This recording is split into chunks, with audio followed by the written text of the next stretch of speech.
Transformación es el tema de este mes, transformación. Y tenemos que entender muy bien si nosotros estamos caminando en esa transformación o no.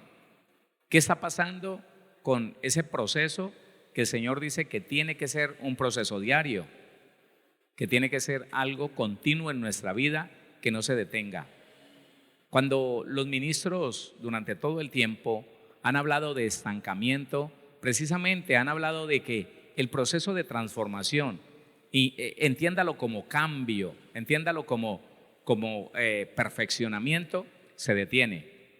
Cuando la persona se detiene en un punto por alguna situación, por alguna razón. Y sabe, mi hermano, mi hermana, quiero decirle algo que la Biblia dice, y es que el proceso espiritual del ser humano se detiene cuando el alma se fortalece en algún sentimiento, en algún anhelo, en algún recuerdo, en alguna herida.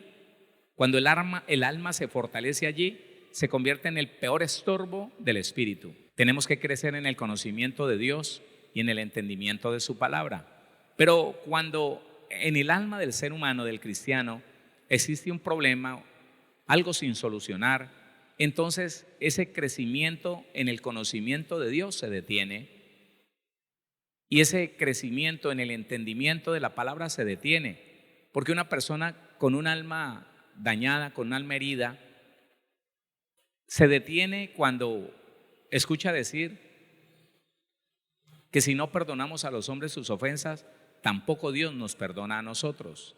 Allí se detiene y no lo entiende y se bloquea y empieza a darle vueltas. ¿Pero por qué? Si a mí me hicieron daño, si a mí me afectaron, ¿cómo es que al final yo, que soy la víctima, voy a salir perdiendo? ¿Cómo es que Dios no entiende que el otro fue el que me hizo daño y ahora entonces yo no tengo derecho a reclamar justicia? Cosas como esas. Escúcheme, el mayor estorbo en el proceso del espíritu y de usted como persona, como cristiano, como cristiana, es un alma afectada, un alma con algún nivel de amargura. Recuérdelo, lo hemos estado estudiando los domingos y la Biblia, hermano, tiene una cantidad de ejemplos de estos que no nos podemos olvidar. Pero esta semana vamos a tratar como de adelantar algo del proceso de la transformación. ¿Cómo ser transformados? ¿Qué hago yo? ¿Cómo me doy cuenta si estoy siendo transformado? ¿Cómo hago eso? ¿Cómo logro que de aquí en adelante todos los días yo pueda cambiar un poquito, pueda perfeccionar algo en mi vida, pueda dejar algo desagradable en mi vida, pueda empezar a practicar buenas costumbres en mi vida, que yo pueda tomar para mí una cultura realmente celestial, una cultura que esté de acuerdo con mi nueva naturaleza? ¿Cómo hago yo para eso? Entonces le dije, no la semana pasada porque no estuve, sino la semana antepasada, que íbamos a estudiar un texto que nos dice claramente, pero con palabras que hay que entender y desarrollar para poder ver el proceso de la transformación. Ese texto es Romanos capítulo número 12, versículo número 2. Vaya por favor allá. No os conforméis a este siglo. Empecemos repitiendo lo que usted ya sabe, hermano, recordando lo que todo el mundo, todo creyente sabe. Este texto es de los más estudiados. Sí, cuando existe un ministerio de maestría en la iglesia, se estudia mucho este texto porque tiene mucha riqueza. Eso, hermano, es aplicable a todos los cristianos en todo tiempo, en toda cultura, en cualquier país del mundo. Pero empecemos diciendo que el Señor no quiere que nosotros nos dejemos vencer, oiga, por el entorno. Y no está hablando del entorno allá afuera, no está hablando de que no salga porque allá lo van a seducir a tomarse una copa de licor, lo van a seducir a cometer pecado sexual. No salga porque es que allá en el mundo hay unas costumbres. No. Está hablando del entorno, del ambiente, de las costumbres dentro de la iglesia. Sí. y lo hemos estudiado también los domingos. La iglesia aprendió a normalizar el pecado. La iglesia aprendió a aceptar la ira, el pleito, la contienda, que son pecados por los cuales muchos creyentes murieron con la salvación embolatada por ellos, porque practicaban la enemistad, no le hablaban a alguien, porque practicaban la ira, ellos le llamaban mal genio y lo minimizaban y decían, no, pero es que el mal geniecito mío me pasa rápido. Y Proverbios 28:13 dice, el que encubre sus pecados no prosperará. Y la Biblia dice que la ira es un pecado semejante al homicidio, igualito. Y se murieron con la salvación embolatada porque alguien les enseñó que Dios no te iba a condenar por practicar estas cosas tan sencillas. ¿Quién no se enoja? ¿Quién no siente envidia de la buena? Decían ellos. Y la iglesia, amén, amén, amén. No, sí es verdad. Sí vio, mi hijo, sí vio. No hay problema, no hay problema. Entonces, el no conformarse a este siglo tiene que ver con no conformarnos a las costumbres que tiene la iglesia. En la iglesia hoy se participa de lo sacrificado a los ídolos, algo que hace 20 años era abominado, aborrecido por cada creyente. Claro, hermano. No, hoy en día la iglesia practica el pecado dentro de sus congregaciones, porque para el creyente es fácil dejar de hablarle a un hermano que tal vez para él no es digno de que él lo salude o de que ella lo salude. En medio de la iglesia entonces existe el chisme, que es un pecado, la murmuración, pero también existe la queja. Desde el mismo ministro muchas veces se la pasa quejándose, se queja de los hermanos, se queja de que no diezman, se queja del pastor de más allá que se le está robando las ovejas, se queja del gobierno, se queja de todo mundo. Y es pecado, pero no lo reconoce así. Y la iglesia no la reconoce así. Y resulta que el siglo atrapó la iglesia y no la dejó avanzar en su proceso de transformación. La detuvo y al final la iglesia, y a mí me da vergüenza decir esto, terminó siendo una religión más, una simple religión más. Porque muchas veces nos quedamos en hablar, en mero hablar. Y el cristiano terminó jactándose solamente de que era un hombre de ayuno y de oración, pero no de cambio, de ayuno y de oración, pero no de santidad, de ayuno y de oración, pero no de transformación, de ayuno y de oración, pero no de perfeccionamiento, de ayuno y de oración, pero no de manifestar el Espíritu en él. Entonces allí la iglesia se conformó al siglo, se conformó a su entorno, se conformó a lo que un pastor con un corazón herido les enseñó. Yo soy manso pero no menso, hermano, es que usted no tiene que ser bobo, usted tiene que tener discernimiento, usted no le vaya dando a cualquiera que le vaya pidiendo, no, hermano, la gente es mala, no le crea a nadie. Claro, hermano. Y la iglesia se conformó a lo que el siglo hizo en la vida, en el alma de muchos cristianos y de muchos ministros, y empezaron a vivir no conforme a lo que la Biblia dice, sino conforme a lo que el pastor les enseñó. Entonces la transformación se detuvo en muchos creyentes. En ese tiempo la transformación se detuvo, se quedó allí.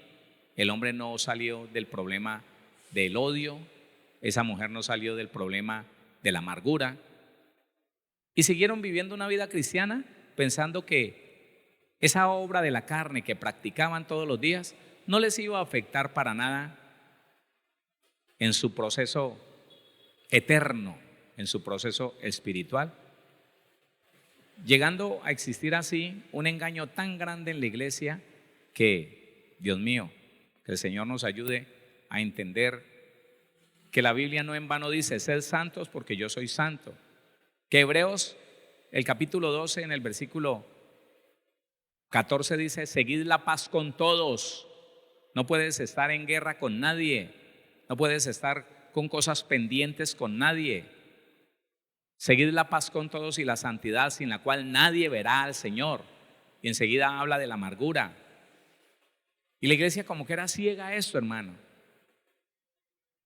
Y nunca nadie más se fijó en la transformación. Nadie más dijo, la vida cristiana es cambio, la vida cristiana es transformación, la vida cristiana es perfeccionamiento, la vida cristiana es ir como la luz de la aurora, todos los días un poco mejor, todos los días un poco más cerca del Señor, creciendo en esa comunión, en esa obediencia al Señor, para que los demonios no puedan tocarnos, como lo dice la Biblia. Pero no, la iglesia entonces se amañó viviendo una vida cualquiera, y entonces cuando venían las consecuencias de esa vida cualquiera, sin santidad, sin obediencia, entonces le echaban la culpa al diablo. Hermano, el diablo me atacó. ¿Y por qué te atacó? ¿Andabas en pecado? No, es que él sabe que yo soy un hombre de oración y ayuno, entonces por eso me atacó. No le creo, la Biblia no dice eso. Y si la Biblia no dice eso, yo no le creo. Le creo a mi Señor.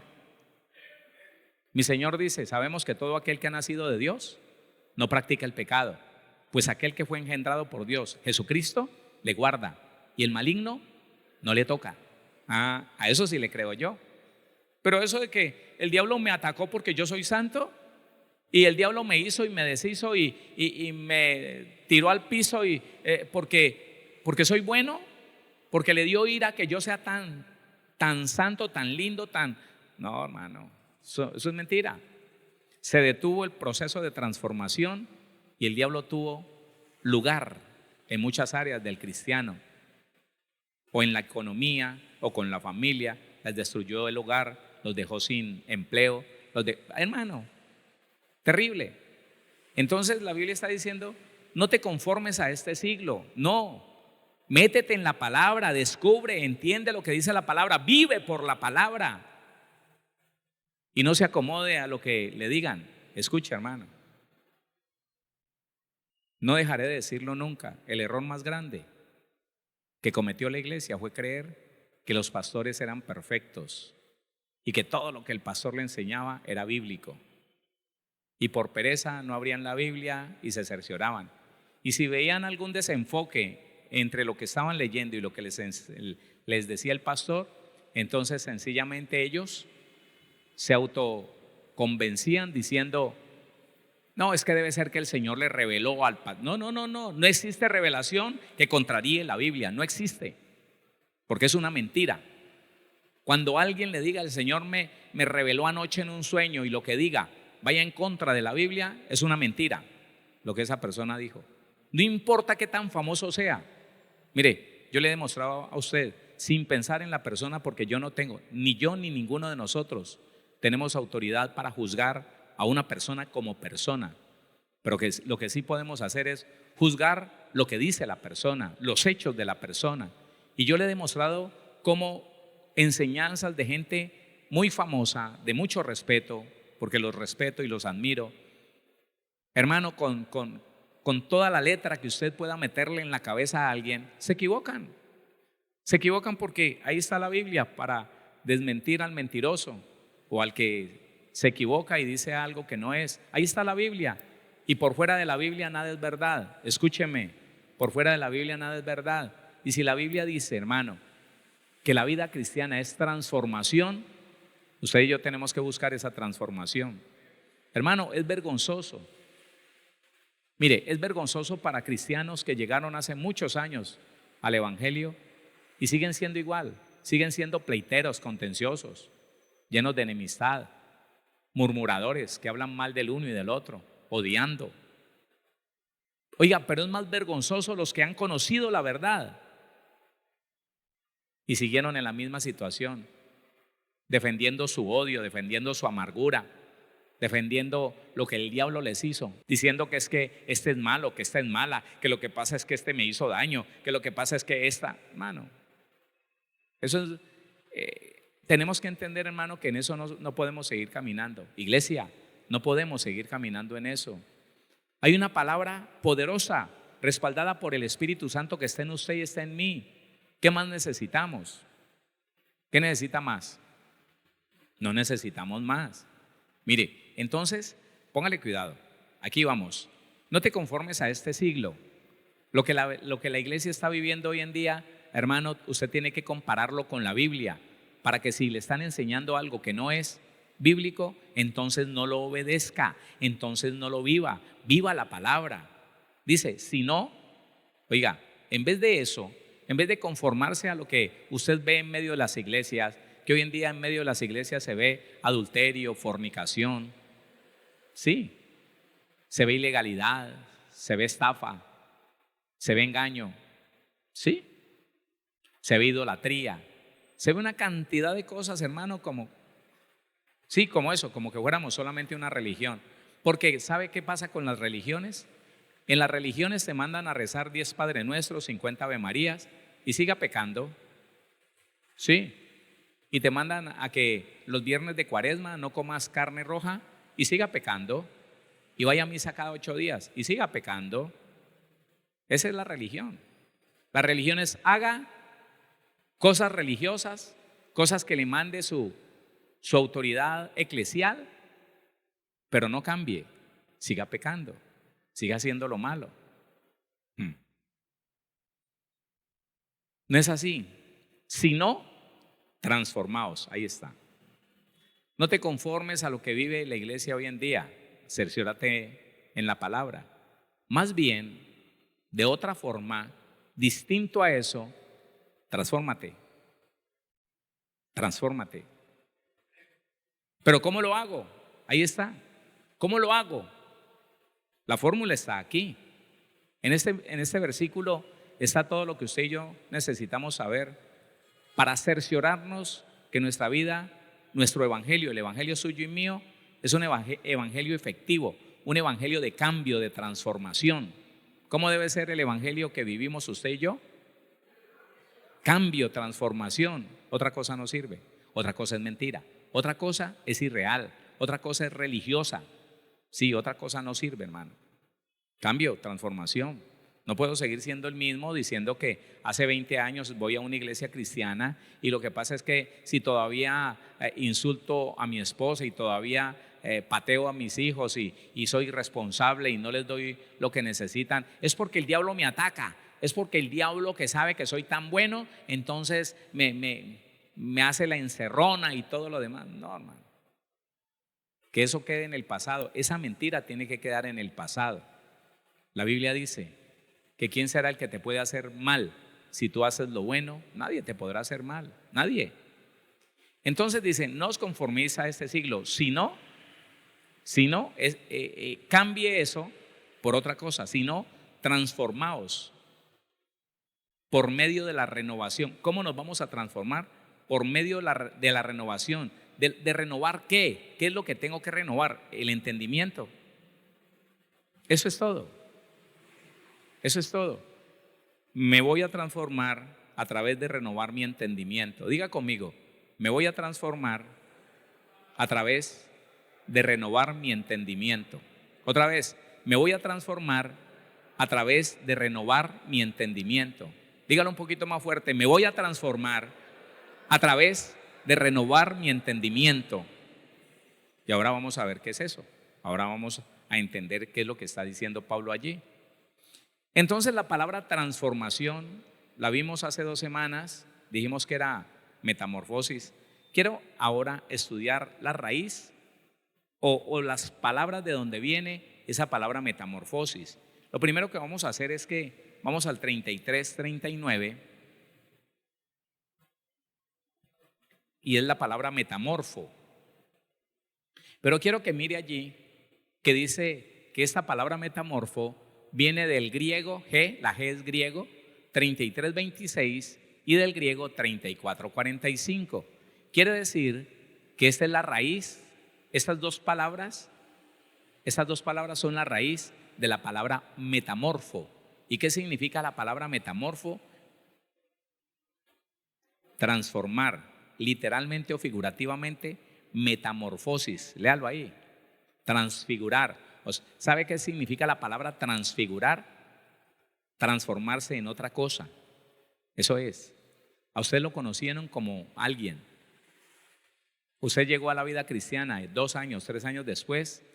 El amigo suyo se lo encuentra y dice, pero usted no es el mismo, a usted lo cambiaron, ¿qué pasó? Ya no encuentro el amigo que yo tenía, aquel amigo chévere que vivía diciendo vulgaridades y estaba para las que sean de lo malo. A usted lo cambiaron. Pues es el mismo cuero ahí, la misma carrocería, es el mismo cuerpo, pero usted no es igual. Eso se trata, dice, óigame, transfigurar. La transfiguración, la Biblia la muestra como cuando el Señor llegó a resplandecer delante de sus discípulos, al igual que Moisés. Dice que se transfiguró. ¿Qué significa? Resplandeció, se convirtió en otra persona, una persona espiritual. Lo espiritual arropó, lo espiritual, oiga, atrapó lo humano y lo llenó de gloria de Dios. Eso es la transfiguración.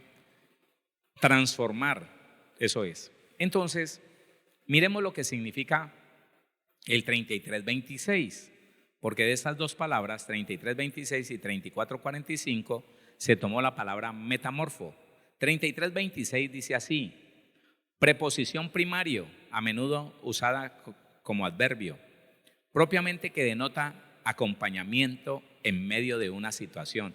Acompañamiento en medio de una situación. Acompañamiento, mire, el resto son aproximaciones al significado de la palabra, pero lo que realmente significa es eso, propiamente que denota acompañamiento en medio, local o causal, de una causa. Acompañamiento en medio de la modificación según el caso. Usted está siendo acompañado en medio de una modificación que está viviendo usted. ¿Quién lo está acompañando? ¿Quién vive dentro de usted? A eso. ¿Quién vive dentro de usted? ¿Quién te acompaña en este proceso de cambio? Mire, déjemelo ahí.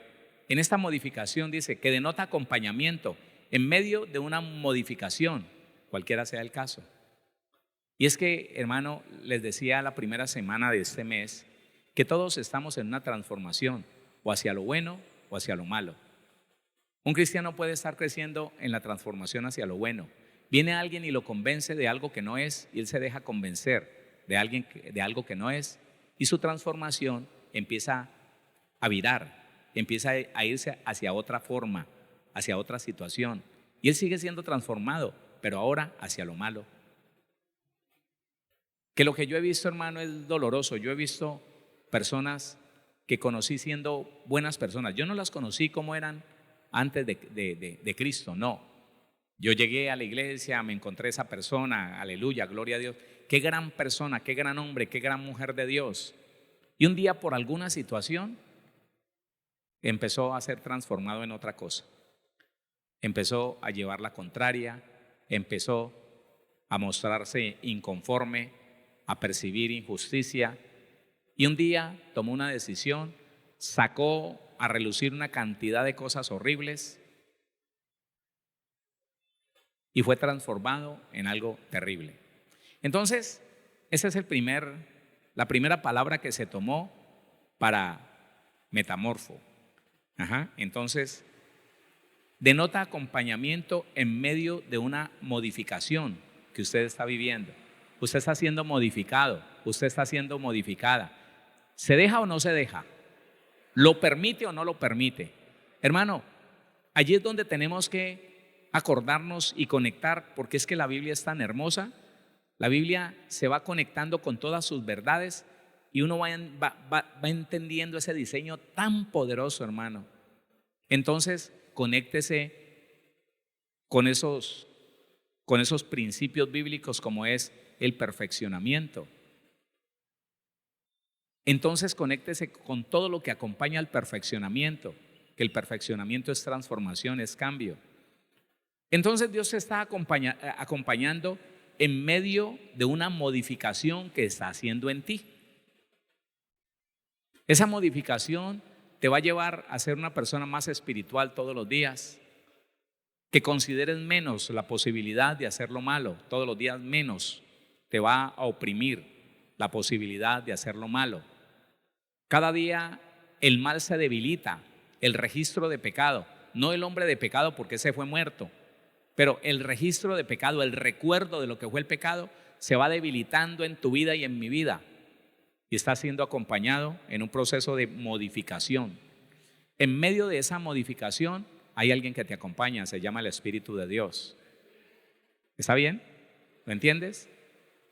En medio de la reprensión que alguien te haga, en medio del reclamo que alguien te haga, en medio de que alguien te acuse, todo eso tiene que servir para tu modificación, para el proceso de transformación, para esa metamorfosis que todos deberíamos estar viviendo, o que toda la iglesia debería estar viviendo, pero que dolorosamente no es así.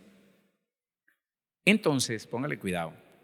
Dice el 34:45, ya vimos lo que dice el 33:26, pero ahora el 34:45, que es la otra palabra de donde se formó la palabra metamorfosis, dice así: de lo mismo que 34:44, modelar. ¿Sabe qué es modelar? ¿Sabe lo que hace una persona, no sé, con algún material? Yo lo he visto es con barro. Yo he visto modelar con barro.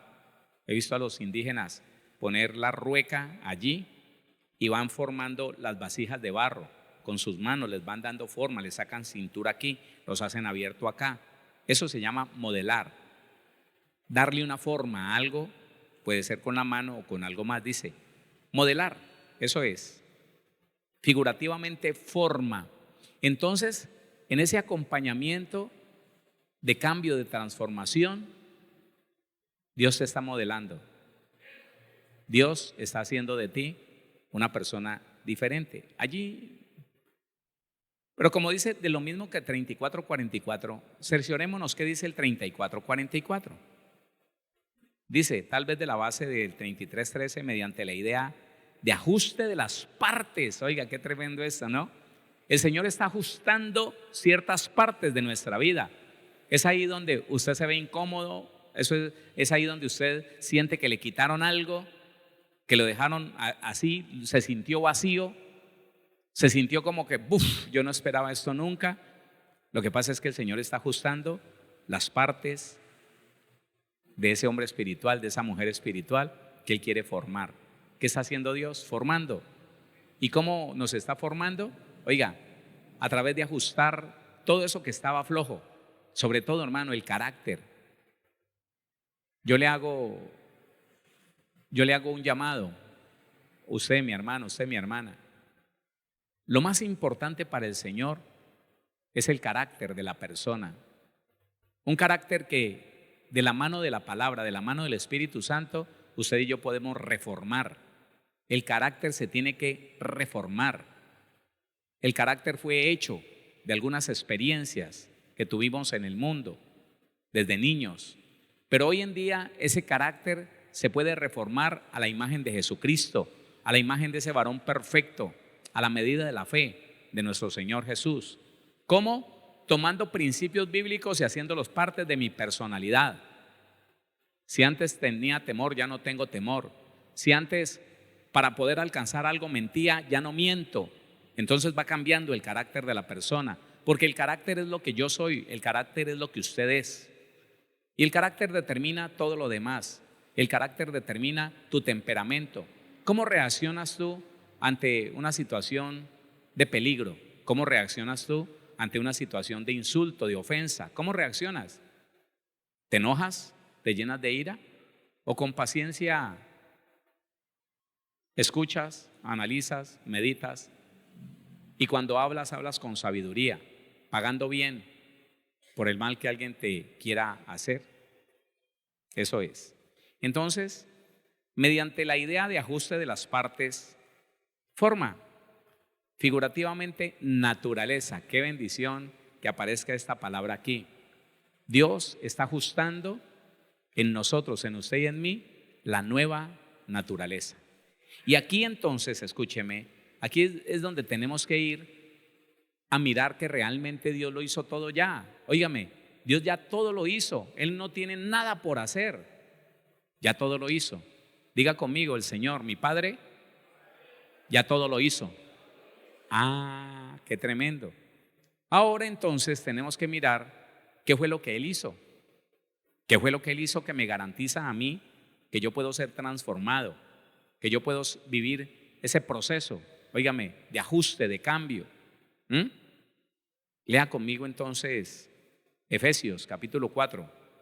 Ya volveremos aquí. Efesios capítulo 4, versículo número 22. Tenemos que esta semana de tener claro algo muy importante. Dios ya hizo lo que le tocaba a Él. Dios lo que Él tenía que hacer ya lo hizo. Y nos lo entregó servido, escúchame, nos lo entregó listo. Nada hay que le haya quedado faltando al Señor. Lo que hizo en la cruz del Calvario fue completo, fue perfecto. Nada le hizo falta. Pero una de las cosas que el cristiano a veces le es difícil entender es que, hermano, si usted de verdad tiene testimonio en su vida que nació de nuevo, oiga, para poder que lo que ya el Señor hizo actúe en usted, usted tiene algo que hacer. No me escuchó. Para poder que la obra de Dios permanezca activa en su vida y en mi vida, depende de usted y depende de mí. Porque lo nuestro todavía no está hecho.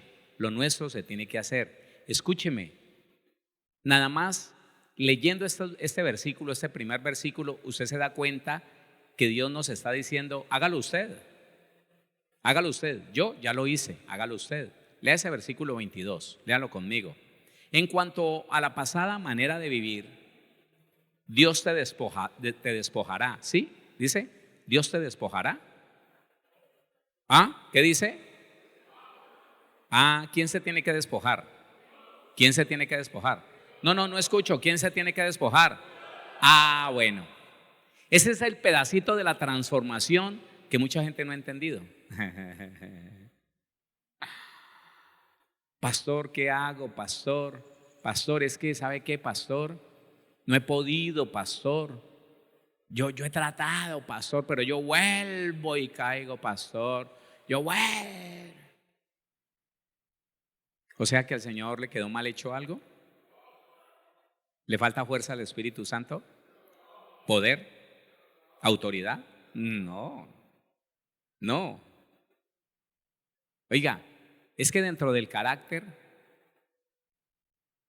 hay algo que tiene que ser formado cuando no se ha formado. Se llama templanza. Por eso yo le digo sin temor que el carácter de Jesucristo está establecido en Gálatas capítulo 5, versículo 22 y 23. Y una de esas posesiones del Espíritu, una de esas virtudes que hacen parte del carácter de Cristo es el dominio propio. Y cuando el carácter nuestro no está formado de acuerdo al carácter de Cristo, entonces ¿sabe qué? No puedo. No, es que yo he tratado, pastor, he ayunado, he orado. No. Pastor, mire, es que eso es muy duro. No,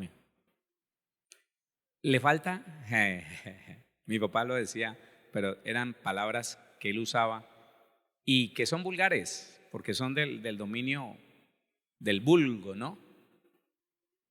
Pero traducida a la Biblia, le falta dominio propio. No, mijito, eso es falta de dominio propio. Él lo decía con otra palabra, pero es igual, le falta dominio propio. Porque hay cosas que usted tiene que hacer para poder que lo que Dios ya hizo se active en su vida con poder. Hermano, ¿quién se acostumbra o quién se resigna a vivir pobre, a vivir arruinado, a vivir en la desgracia? El que no sabe lo que Cristo hizo. El que no es capaz de pararse y decir, no más deudas, no más, no dependo más de esto, no más, punto. Ese se queda toda la vida derrotado, lamentándose, como víctima de la circunstancia y hasta de Dios y del mismo diablo. No, yo no he podido salir de esto, pastor. Tantas veces lo he intentado, pastor, pero no, yo no es que. Y el Señor aquí empieza diciéndonos, despójese. Pero eso no es posible si dentro del carácter nuestro hay una debilidad, hay una inseguridad, hay temor. Eso hace, hermano, mire, eso convierte al cristiano en un hombre incrédulo, en una mujer incrédula. El carácter débil convierte al hombre, a la mujer de Dios, en alguien desagradable a Dios. Porque no le puede creer a Dios y no puede permanecer en lo que Dios dijo.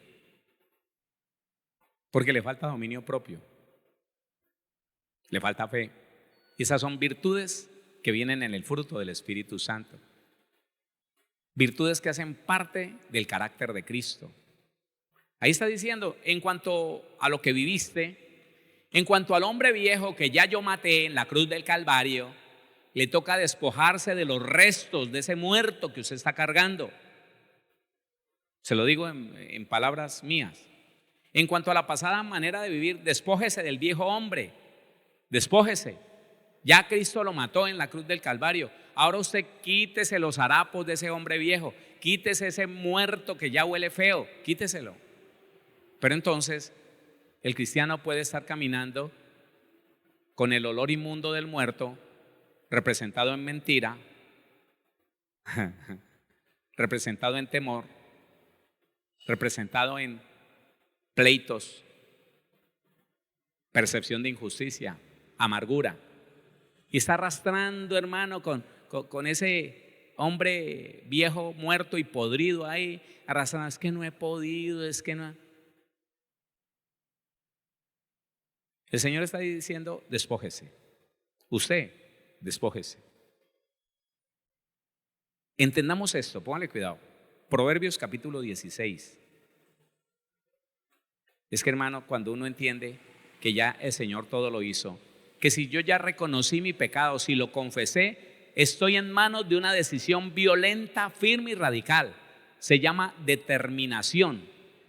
La decisión que yo tomo firme, violenta, que digo, no me muevo de aquí, yo no soy bobo para ir a perder mi salvación. Olvídese que yo no soy tan estúpido de seguir haciendo lo mismo. No, eso se llama determinación.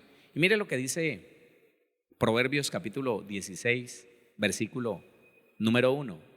Póngale cuidado. Del hombre, ¿ya lo tiene allí? 16:1. Del hombre son las disposiciones del corazón, mas de Jehová es la respuesta de la lengua. Póngale cuidado, que es algo que nosotros ya hemos aprendido, pero que a veces se tiende como a olvidar esas cosas. Dios no va a activar esa obra que ya Él hizo.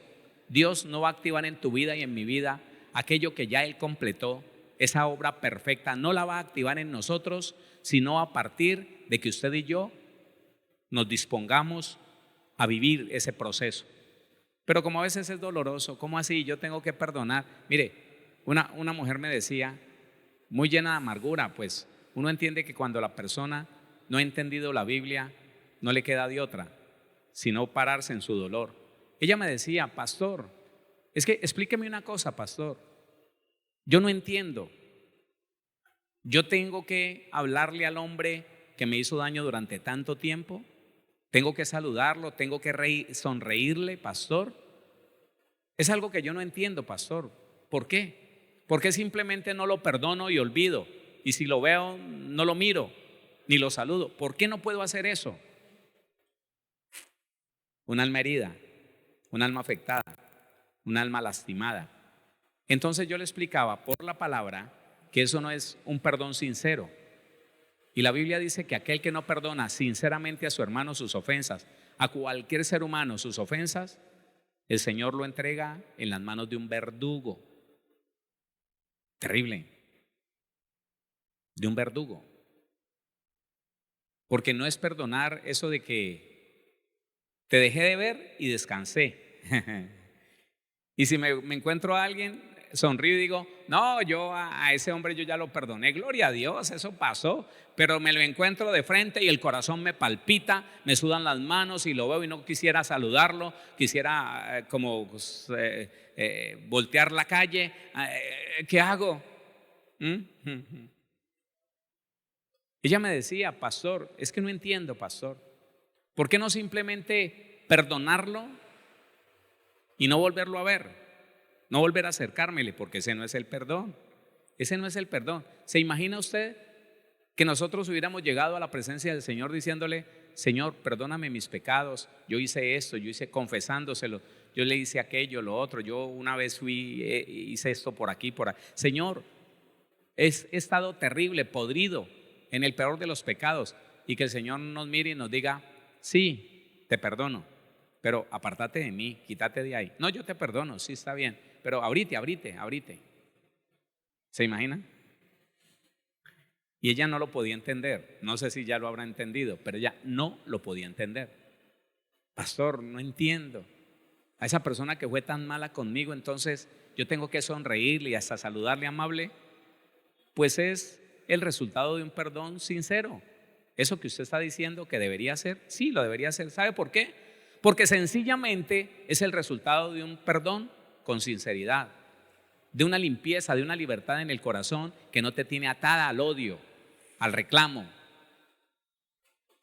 Ay, pastor, yo no lo entiendo. La verdad, ¿no? La verdad. No sé por qué ese comodín de los cristianos. Van a decir algo y la verdad. ¿Analizaste cómo decir una mentira?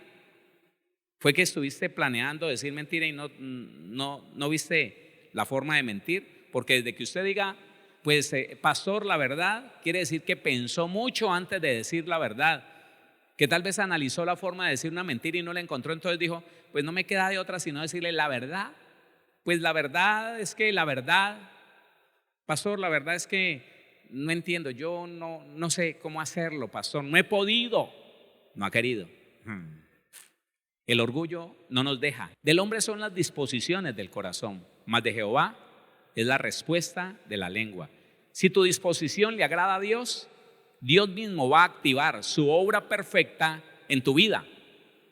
Pero si la disposición del corazón nuestra no es agradable a Dios, la respuesta de Dios no va a ser buena. No, para nada. Mire, póngale cuidado. Esa palabra disposiciones